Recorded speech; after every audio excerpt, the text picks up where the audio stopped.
Guys, magandang gabi po. Nandito po tayo sa kaibigan po natin Dwindy kasi po ipinatawag po tayo. Meron po siyang ipapaabot sa atin. Tungkol po ito sa kalagayan po ng ating panahon, guys. Kasi po condolence po no sa mga followers po ng atin dyan na tinatamaan po ng malakas na bagyo at saka may mga nasawi pa. O may nagchat po sa atin. Ngayon po, meron pong nakita si kaibigan Dwindy na ating kaibigan si Otto dito. Kasi nung si kaibigan Linyo, sinabi na din po niya na mayroong kalamidad na napakatindi. Kaya ito po yung nangyari ngayon. Pero hindi na po niya yan babanggitin pa. Kasi po baka sabihin po ng iba na porket may nangyaring bagyo, inaamin po natin na yun po ang hinuhulaan. Matagal na hinuhulaan po ni kaibigan yung kalamidad. Meron po siyang nakita ngayon, guys. Hindi lang po ngayon yung bagyo na nangyari po.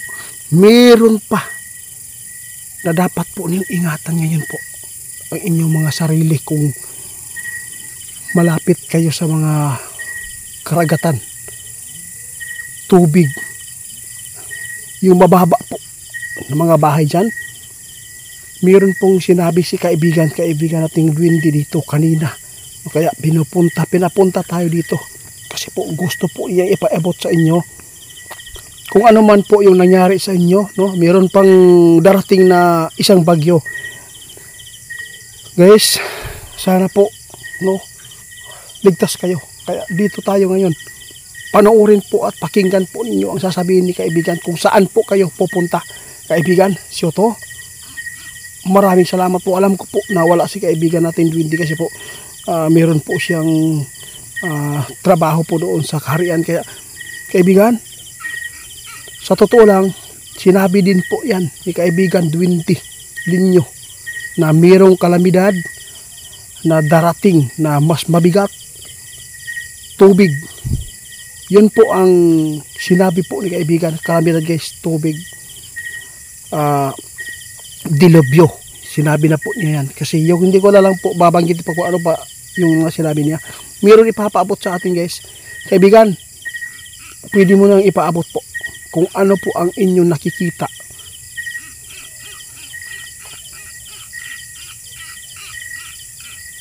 Sabi po ni kaibigan natin Soto, guys, sa lahat po na makapanood nito, sana po ay paniwalaan niyo po ito. No? Kung ano man po ang dumating po sa inyo ngayon na bagyo, hindi pa yan, no?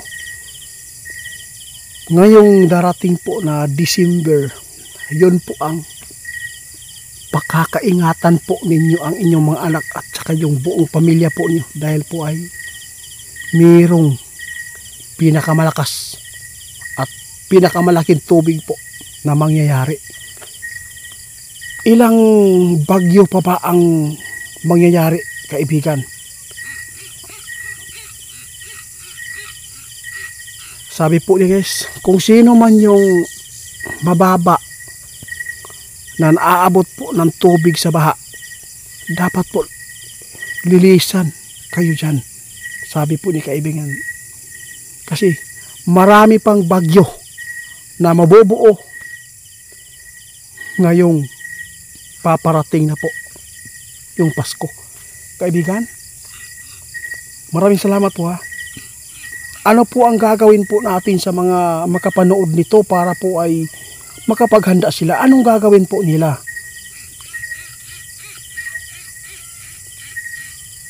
Sabi po ni kaibigan, guys, hanggat hindi pa dumating yung mas malala po na dilubyo, bagyo, dapat po daw na maggawa po kayo ng balsaman siguro ng gakit, guys. Dapat maggawa po daw kayo niyan kasi po bili kayo ng malaking tali, itatali po ninyo doon sa puno ng niyog na matigas kung sakali man hindi kayo lilisan sa inyong bahay. At least meron kayong mapapatungan, guys.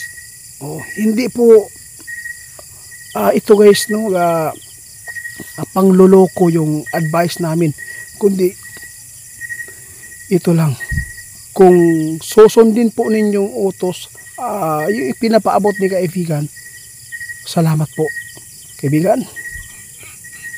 Walang mawawala po kung kayo ay gumawa, di ba?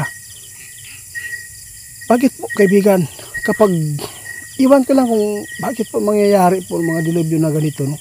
Kasi marami na pong namatay at saka natakot po yung followers natin kaibigan dahil po ay mayroon na naman pong nabuo na bagyo.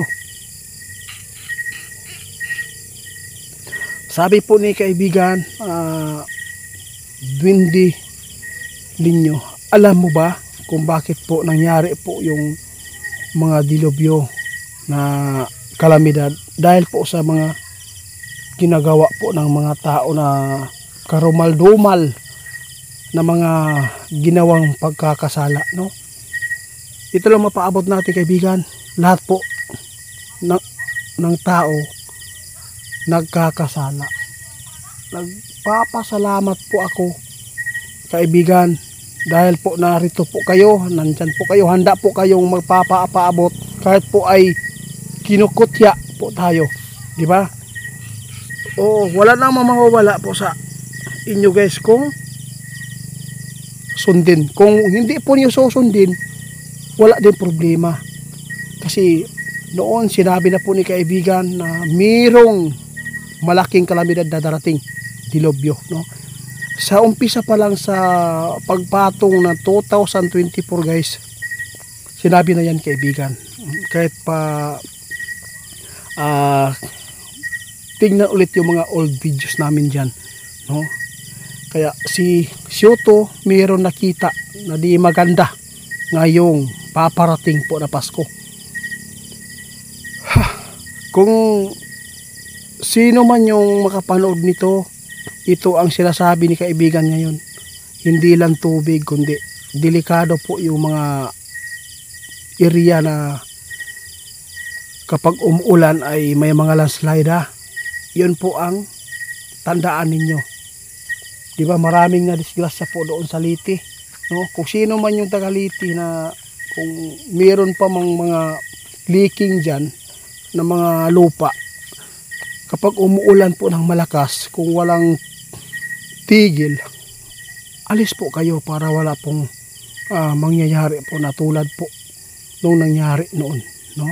Na ilang tao yung tabunan kaibigan. Anong may paabot po natin sa mga tao na walang magawa sa buhay? Sabi po ni Shoto, itiit, ipagpatuloy natin. Kung ano man yung nasimulan mo, ipagpatuloy mo hanggat wala kang ginawang masama sa kanila. Yun lang. Salamat kaibigan. Salamat.